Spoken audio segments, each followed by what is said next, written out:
G'day. Well, for the first time, Parliament allowed MPs and senators to contribute to proceedings remotely via a secure video link, and I think it went fairly smoothly.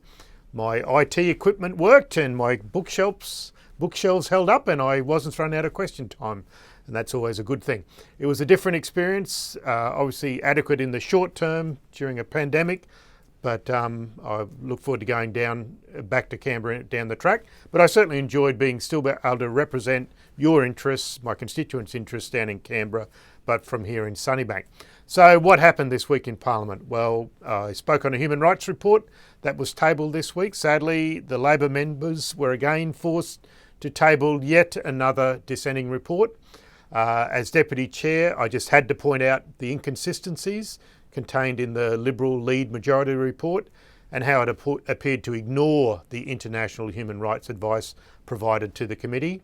I also spoke on a bill about superannuation and pointed out the devastating consequences that will face our children, our grandchildren and maybe even our great-grandchildren if the Morrison government doesn't step up and protect our universal superannuation scheme. This week, the Coalition introduced legislation to change the way university education is funded. This is my policy area. I know it was amended at the last minute after some serious lobbying, but it still stinks. It will make it harder and more expensive for young Australians to go to university. That sector has been attacked by Morrison. So the JobKeeper scheme has been extended until March next year, but it still leaves behind many workers who've never been able to access the scheme.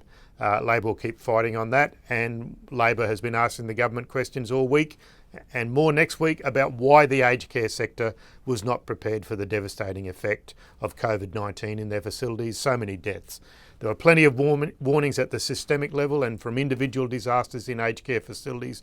We still don't have adequate answers, and Scott Morrison will run a mile when asked. So that's week one wrapped up now. I will be contributing remotely next week. I also, on Monday, will be introducing, there'll be debate on my private members bill about amending the Family Law Act.